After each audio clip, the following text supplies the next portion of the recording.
Students, PGDCA की zoom class के अंदर इसमें हम जो टॉपिक पढ़ रहे थे वो हम डाटाबेस पढ़ रहे थे। सबको क्लियरली विजिबल हो रहा है? वो भी मुझे मैसेज करके बता देना, ठीक है। ईयर मॉडल का आज हम टॉपिक पढ़ेंगे। इससे पहले हमने डाटाबेस की इंट्रोडक्शन पढ़ी थी और डाटाबेस में हमने कीज के बारे में पढ़ा था, ठीक है।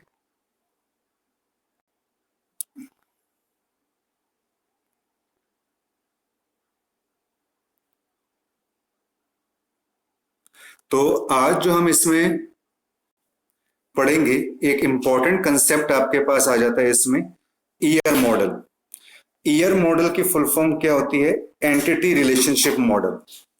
Entity relationship model, it is a high level data model, ठीक है। ये मॉडल हम किस लिए यूज करते हैं? डिफाइन द डाटा एलिमेंट्स को डिफाइन करने के लिए, and relationship for a specified system, और सिस्टम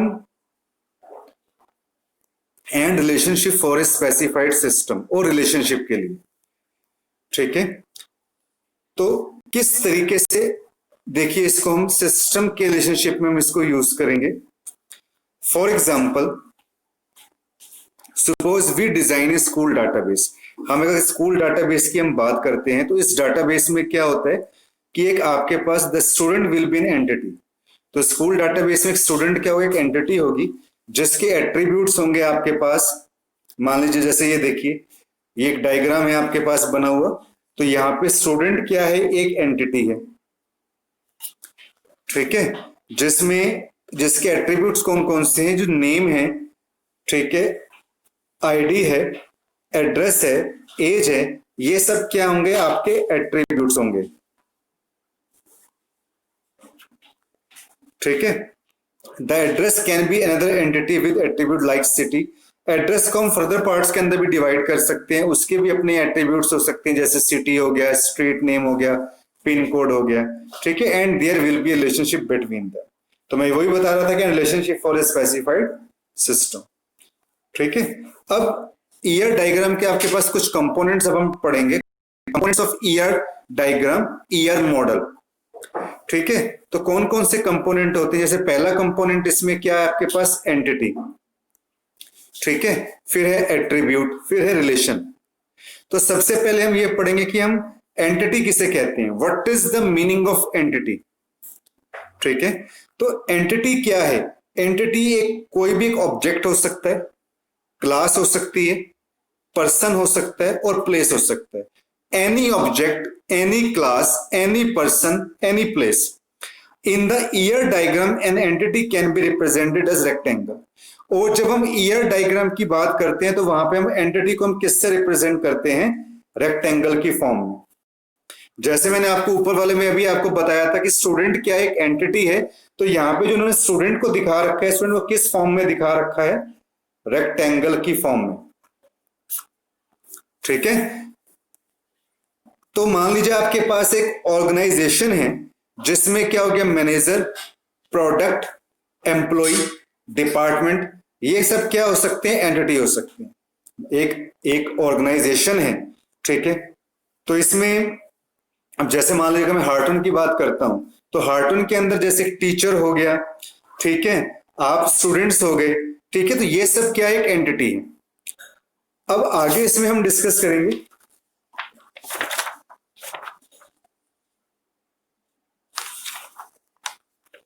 अब जैसे देखिए, अगर मैं ऑर्गेनाइजेशन की मैं इसमें बात कर रहा था, तो इसमें जैसे देखिए एक एम्प्लॉई है, ठीक है, ये एक एम्प्लॉई है, तो ये किसके लिए काम कर रहा है?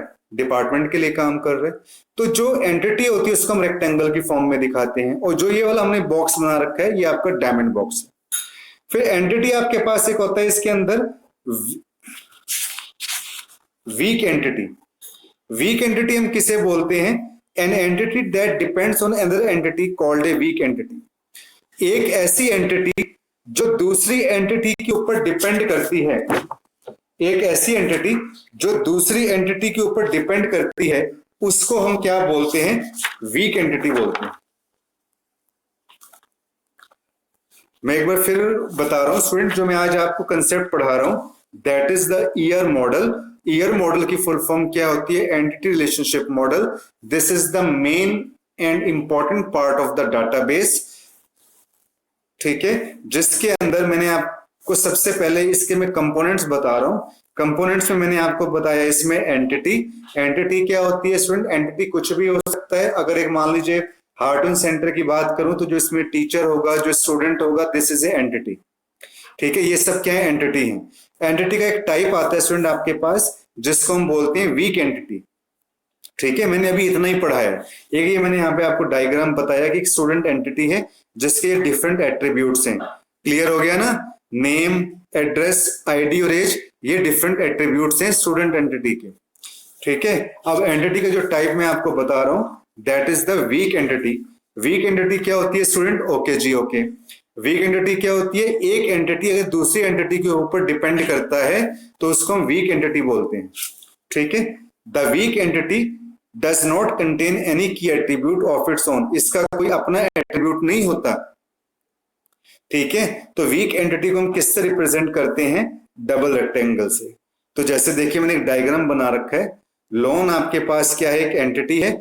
और जो इंस्टॉलमेंट है, ठीक है, लोन आपने जो ले रखा है इंस्टॉलमेंट, इसकी आप जो है वो चुकाओगे लोन की। तो यहाँ पे जो देखिए इसका आगे कोई और आपके पास इसमें जो है रिलेशन नहीं है इसके अंदर, तो ऐसी एंटिटी को हम क्या बोलेंगे? Weak entity. मैंने अभी आपको क्या बताया? वीक एंटिटी क्या होती है? Any entity that depends on another entity. एक ऐसी एंटिटी जो दूसरी एंटिटी के ऊपर डिपेंड करती है, उसको हम क्या बोलते हैं? वीक एंटिटी बोलते हैं, ठीक है। ये तो हो गया आपके पास डायग्राम के अकॉर्डिंग, ये तो हो गया आपका एंटिटी। अगला कंसेप्ट क्या आता है आपके पास? एट्रीब्यूट। तो एट्रीब्यूट को हम स्टूडेंट चार पार्ट्स के अंदर डिवाइड करते हैं। वो चार पार्ट्स कौन कौन से होते हैं? एक तो की एट्रीब्यूट होता है, कंपोजिट एट्रीब्यूट होता है, मल्टी वैल्यूड एट्रीब्यूट होता है और डिराइव्ड एट्रीब्यूट होता है। तो एक एक करके हम इसके बारे में पढ़ेंगे। हम सबसे पहले हम इसमें एट्रीब्यूट देखते हैं कि एट्रीब्यूट हम किसे कहते हैं। What is an attribute? The attribute is used to describe the property of an entity. Attribute क्या होता है? ये एंटिटी की प्रॉपर्टी को डिस्क्राइब करता है, एंटिटी के बारे में बताता है, ठीक है। जैसे ellipse is used to represent an attribute. और जो ये एट्रीब्यूट्स होते हैं ना स्टूडेंट, ये सर्कल में लिखे जाते हैं जिसको हम एक्लिप्स बोलते हैं, ठीक है। अब ये एंटिटी के बारे में बताता है कैसे कि जैसे स्टूडेंट है तो स्टूडेंट क्या हो गया? एक एंटिटी हो गई। और ये जो ID, name, phone number, age, ये इसके एट्रीब्यूट हो गए। तो यानी ये किसके बारे में बता रहा है? ये आपके स्टूडेंट के बारे में बता रहा है। तो जो अगर एंटिटी के प्रॉपर्टी को डिस्क्राइब करना क्या कहलाता है? एट्रीब्यूट कहलाता है। तो एट्रीब्यूट के टाइप कौन कौन से होते हैं? सबसे पहले आता है key attribute. What is key attribute? The key attribute is used to represent the main characteristics of an entity. ये एंटिटी की मेन कैरेक्टरिस्टिक्स को रिप्रेजेंट करता है key attribute. It represents a primary key. और ये किसको रिप्रेजेंट करता है? Primary. The key attribute is represented by an ellipse with the text underline. और अगर हमें स्टूडेंट की एट्रीब्यूट को बताना है ना, तो की एट्रीब्यूट को सबसे पहले तो आप किस में लिखोगे? एलिप्स की फॉर्म में डालोगे, ऐसे गोल सर्कल, और उसे टेक्स्ट अंडरलाइन, जो मैंने यहाँ पे लिखा हुआ टेक्स्ट अंडरलाइन से शो करना है। तो जैसे ये आईडी हो गया स्टूडेंट, अब ये प्राइमरी की है तो आईडी को देखो इन्होंने एक तो एलिप्स के अंदर बता रखा है और यहाँ पे देखो इसको टेक्स्ट अंडरलाइन दे रखी है। टेक्स्ट नीचे अंडरलाइन आ रही है ना आपके पास, तो ये क्या हो जाएगा? इसको हम क्या बोलेंगे? की एट्रीब्यूट। और ये की एट्रीब्यूट कौन सा है स्टूडेंट? प्राइमरी की। मैंने अभी लिखा इट रिप्रेजेंट्स प्राइमरी की। ये किसको रिप्रेजेंट करता है? प्राइमरी की को। क्लियर है? ठीक है। तो ये हो गया की एट्रीब्यूट। ये नोट्स में डाल दूंगा, अब तक जितना पढ़ा है सारे नोट्स मैंने आपके डाल दिए हैं गूगल क्लासरूम ऐप के ऊपर। सेकंड आता है कंपोजिट एट्रीब्यूट। कंपोजिट एट्रीब्यूट क्या होता है? एक ऐसा एट्रीब्यूट जो दूसरे एट्रीब्यूट से मिलकर बना होता है, तो उसको हम क्या बोलते हैं? कंपोजिट एट्रीब्यूट, ठीक है। The composite attribute is represented by an ellipse. इसको हम एलिप्स से रिप्रेजेंट करते हैं and those ellipses are connected with an ellipse. और वो जो एलिप्स हैं वो भी क्या होते हैं? एलिप्स के साथ कनेक्टेड होते हैं। कैसे? तो वो भी हम इसको देख लेते हैं। यहाँ पे ये देखिए, जैसे हमने यहाँ पे नेम लिया तो एक एलिप्स तो आपके पास ये हो गया ना, एक एट्रीब्यूट हो गया, और ये दूसरे एट्रीब्यूट के साथ भी क्या है? कनेक्टेड है। जैसे नेम को हम कैसे डिवाइड कर सकते हैं, अगर मैं नेम को डिवाइड करूं तो फर्स्ट नेम में, मिडिल नेम में, लास्ट नेम में, ठीक है। तो ये क्या कहलाएगा ऐसा, इसको हम क्या बोलेंगे, composite, composite attribute. Clear. Next आपके पास आता है, इसका थर्ड टाइप आता है multi valued attribute. In attribute can have more than one value, जिसकी एक से ज्यादा वैल्यू होती है उसको मल्टी वैल्यूड एट्रीब्यूट बोलते हैं। द डबल ओवल, इसको किससे रिप्रेजेंट करते हैं, डबल ओवल से, ठीक है। फॉर एग्जाम्पल एक student can have more than one phone number. अब एक स्टूडेंट के एक से ज्यादा नंबर भी हो सकते हैं, आपके एक से ज्यादा मोबाइल नंबर भी हो सकते हैं, तो मैं उसको कैसे रिप्रेजेंट करूंगा, ये आपकी मल्टी वैल्यूड एट्रीब्यूट होगी, तो उसे कैसे रिप्रेजेंट करूंगा मैं, डबल से, तो इसलिए मैंने डबल एलिप्स बनाया हुआ है। क्लियर। नेक्स्ट आता है आपके पास derived attribute. What is derived attribute, an attribute that can be derived from attribute. अगर एक एट्रीब्यूट किसी दूसरी एट्रीब्यूट से डिराइव हुआ है तो उसको हम क्या बोलते हैं, derived attribute.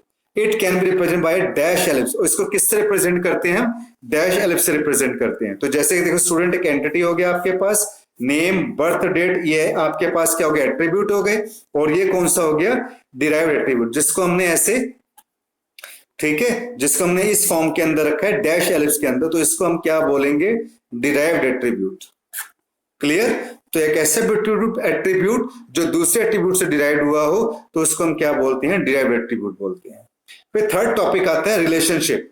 What is the meaning of relationship, a relationship is used to describe the relation between entities.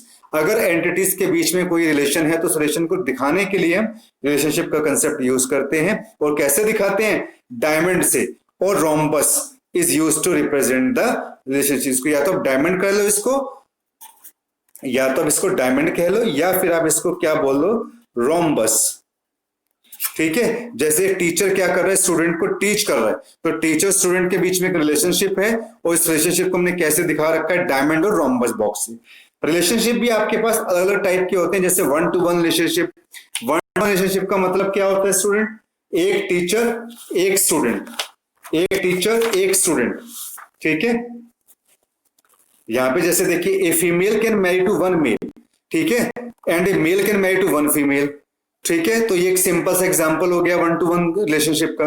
One to many relationship का मतलब क्या होता है आपके पास, when only one instance of the entity on the left, की left में तो केवल एक ही है instance, and more than one instance of an entity on the right associated with the relationship, then this is known as a one to many. कि एक scientist क्या करता है, इन्वेंशन को इन्वेंट करता है, तो ये तो हो गया वन। और यहाँ पे क्या होगा, एक साइंटिस्ट कई सारी चीजों को भी इन्वेंशन कर सकता है, तो ये कौन सा रिलेशनशिप हो गया आपके पास, one to many. A scientist can invent many inventions, but the invention is done by the only specific scientist, ठीक है। तो अब जो थॉमस अल्वा एडिसन थे, एक मशहूर साइंटिस्ट थे, तो उन्होंने क्या किया, बल्ब का भी आविष्कार किया, उन्होंने और भी चीजों का आविष्कार किया, तो उन्होंने तो काफी सारी चीजों का आविष्कार किया, वो तो एक हो गए, ठीक है। लेकिन जो कई सारी चीजों का आविष्कार हुआ वो किसके द्वारा हुआ, सिर्फ एक साइंटिस्ट के द्वारा हुआ, तो ये कौन सा रिलेशनशिप कहलाएगा आपके पास, one to many relationship. Okay. Next आता है आपके पास many to one relationship. It means कि लेफ्ट साइड के ऊपर तो क्या है, मोर देन वन इंस्टांस है, जबकि राइट साइड के ऊपर क्या है, ओनली वन इंस्टांस है, ठीक है। तो इस टाइप के रिलेशनशिप को हम क्या बोलते हैं, many to one relationship. For example, एक स्टूडेंट क्या हो सकते हैं, एक कोर्स के लिए एनरोल हो सकते हैं, ठीक है, but A course can have many students. यानी कि जो एक स्टूडेंट है, स्टूडेंट एनरोल हो सकते हैं काफी सारे स्टूडेंट एक कोर्स के लिए, ठीक है, but A course can have many student, but एक कोर्स के काफी सारे स्टूडेंट हो सकते हैं। क्लियर है बात। नेक्स्ट आपके पास आता है many to many relationship. It means कि लेफ्ट साइड पे काफी सारे इंस्टांस हैं, राइट साइड के ऊपर भी आपके पास काफी सारे इंस्टांस हैं, तो ऐसे रिलेशनशिप को हम क्या बोलते हैं, many to many relationship. For example, अगर एक आपकी ऑर्गेनाइजेशन है, एक कंपनी है, जहां पे एम्प्लॉय क्या कर सकते हैं, काफी सारे एम्प्लॉय काफी सारे प्रोजेक्ट्स को असाइन कर सकते हैं, and project can have many employ, और एक प्रोजेक्ट के लिए काफी सारे एम्प्लॉय काम कर सकते हैं, तो ऐसे रिलेशनशिप को हम क्या बोलेंगे, मैनी टू मैनी रिलेशनशिप, ठीक है। तो ये जो कंसेप्ट मैंने स्टूडेंट आपको ये क्या बताया, ये ईयर डायग्राम के बारे में बताया, ईयर मॉडल के बारे में बताया, ये डाटाबेस का एक इंपॉर्टेंट कंसेप्ट है स्टूडेंट, इसको अच्छी तरीके से अंडरस्टैंड करना।